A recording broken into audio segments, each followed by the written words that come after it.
Xaloyiq uni ko'lning u qetida topgandan keyin, "Ustoz, bu yerga qachon keldingiz?" deb so'rashdi. Hazrati Ayso mundaq javob berdi. "Bilib qo'yinglarki, sizlar meni mo'jizalarimni ko'rib tushunganliginglar uchun emas, balki nonlardan xolgancha yeb to'yganliginglar uchun izladinglar. Biroq sizlar buziladigan oziqlik uchun emas, buzilmaydigan, mangulik hayotlik beradigan oziqlik uchun jon tikib ishlanglar. Buni sizlarga inson o'g'li o'zim beraman.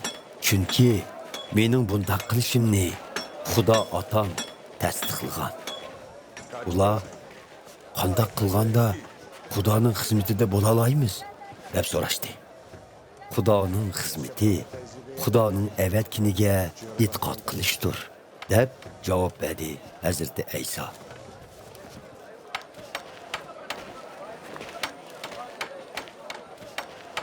Ular yana, "Siz qanday mo'jiza yaratish bilan bizni o'zingizga ishondirsiz? Bizga nima qilib bermoqchisiz? Ajdodlarimiz cho'lda yurganda manna deb atalgan non yegan. Bu vaqtda Zaburda u ularga arshdan tushirilgan non taqdim qildi deyilgan. Siz bizga nima taqdim qilmoqchisiz?" deyishdi. Biroq Hazrati Ayso ularga mundaq dedi: "Bilib qo'yinglarki, ajdodlaringlarga osmondan tushgan nonni Musa payg'ambar emas, balki Xudo otam bergan. Mana hozir sizlarga osmondan tushgan haqiqiy nonni Xudo otam beryotidi. Bu non arshdan tushgandir va butun dunyoga hayotlik berguchidir. Taqsir, hamisha bizga bundaq non berib turg'aysiz", deyishdi ular. Hazrati Ayso mundaq dedi: "Hayotlik beradigan non o'zimdirman. Mening yenimga kelganlar hargiz boshqamaydi. Menga e'tiqod qilganlar hech qachon usmaydi. Lekin sizlarga aytganimdek, sizlar meni ko'rgan bo'lsanglarmi, menga e'tiqod qilmayapsizlar. Xudo otam menga topshirganlarning hammasi mening yenimga keladi. Mening yenimga kelganlarni hargiz tashlab etmayman. Chunki men o'z irodamni emas, meni avatkuchining irodasini amalga oshirish uchun arshdan tushdim. Meni avatkuchining irodasi bo'lsa, uning menga topshirganligidan birini yo'qotmasligim. Shundaqla qiyomat kuni ularning hammasini tirildirib, mangulik hayotga erishtirishimdan iborat. Chunki mening otamning irodasi o'g'lini, ya'ni meni to'nigan va menga e'tiqod qilganlarning hammasini mangulik hayotga erishtirishdir. Men ularni qiyomat kuni tirildirib, mangulik hayotga erishtirman." Hazrati Ayso arshdan tushgan non o'zimdirman deganligi uchun Yahudilar uningga norozi bo'lib, o'dinishga boshladi. "Bu Yusufning o'g'li Ayso emasmi? Otasinimi, onasinimi taniydigan tutsak, ya'ni qandoqlarcha arshdan tushdim deyalsin", deyishatdi ular. "Menga o'dishmanglar", dedi Hazrati Ayso. "Meni avatgan Xudo otam o'zi kishilarning qalbiga solmasa, ular mening yenimga kelamaydi. Mening yenimga kelgan kishilarni qiyomat kuni tirildirman. Payg'ambarlarning yozmalarida mundaq yozilgan: ularning hammasiga Xudo tarafidan ta'lim berildi. Shunga otamning ta'limini anglagan va uningdan o'rgangan kishilar mening yenimga keladi. Bu otamni bir kishi ko'rgan deganlik emas. Otamni faqat uning yenidan kelguvchi menla ko'rgan. Bilib qo'yinglarki, menga e'tiqod qilganlar mangulik hayotga allaqachon erishgan bo'ladi. Hayotlik beradigan non o'zimdirman. Gerçi ajdodlaringlar cho'llarda manna yegan bo'lsa-mu, yanila o'ldi. Lekin arshdan tushgan shundoq bir non borki, uni yeganlar o'lmaydi. Arshdan tushgan hayatlık beradigan non özümdürmen. Kimdi kim bu nondan yese мәңгі yaşaydı. Bu non mening tenimdir. Men dünyodagi insonlar haqiqiy hayotga ega bo'lsin deb uni otmoqchi.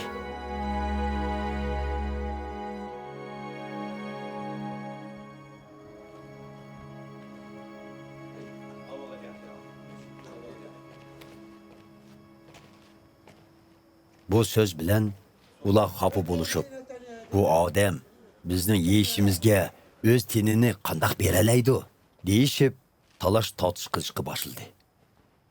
Hazrati Ayso ularga bundoq dedi: Bilib qo'yinglarki, inson o'g'lining tenini yemigucha va qinini ichmigucha sizlarda mangulik hayotlik bo'lmaydi. Tenimni yegan va qinimni ichgan kishi mangulik hayotga erishgan bo'ladi. Men u kishini qiyomat kuni tirildirman. Chunki tenim haqiqiy yemaklik, qinim bo'lsa haqiqiy ichimlikdir. Tenimni yegan va qinimni ichgan kishi menda yashaydi. Menmi uningda yashayman. Hayotlikning manbasi bo'lgan otam meni avatdi. Men uning bo'lganligidan yashayman. Shuningga o'xshash, mening tenimni yegan kishimi mening bo'lganligimdan yashaydi. Mana bu ashdan tushgan nondir. Ajdodlaringlar mana deb atalgan nonni yegan bo'lsa-mu o'ldi. Biroq bu nonni yeganlar bo'lsa mangu yashaydi. Hazreti Ayso bu so'zlarni Kapernaum shahridagi ibodatxonada ta'lim berganida aytgan edi. Nurg'un shogirdlar buni anglaganda bu ta'limni hazm qilish bek tez ekan. Buni kim qabul qila olsin deyishdi. Shogirdlarining o'dinshig'ini bilgan Hazrati Ayso: So'zlarim tishinglarga tegyotamdi. Mubada inson o'g'lining asli kelgan joyi osmonga ko'tarilayotganligini ko'rsanglar, nima deysizlar? İnsonga hayotlik berguvchi Xudoning ruhidir.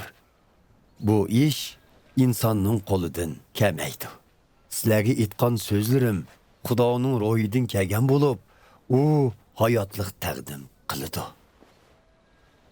Lekin oranglarda e'tiqod qilmaganlarmi bor dedi. Chunki Hazrati Ayso e'tiqod qilmaganlarni va o'ziga sotqinlik qilmoqchi bo'lgan kishining kim ekanligini burundan bilatdi.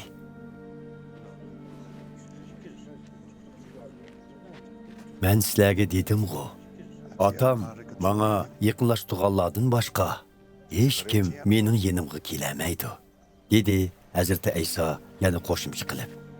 Buning bilan agash kuchchilaridan xeyli ko'pi chekinib chiqib, uningga agashmaydigan bo'ldi. Hazrati Ayso 12 shogirdidan: Sizlarchu, sizlarmi mendan ayrilmoqchimi? deb so'radi. Simon Petrus bundoq javob qaytardi: Ey Rabbim, mangu hayotlik beradigan so'zlar faqat sizdala tutsa, biz kimning yeniga ketatdik? Ishonamiz va bilamizki, siz Xudo avatgan muqaddas bo'lg'uchisiz. Hazrati Ayso javoban: Men sizlar 12larni tanladim. Biroq oranglarda biri shaytonning ilkididir, dedi. Hazrati Ayso Simonning o'g'li Yahuda Ishqariyotni demoqchi edi. Chunki Yahuda 12 shogirdning biri bo'lib turuqliq, keyin Hazrati Aysoga sotqinlik qiladi.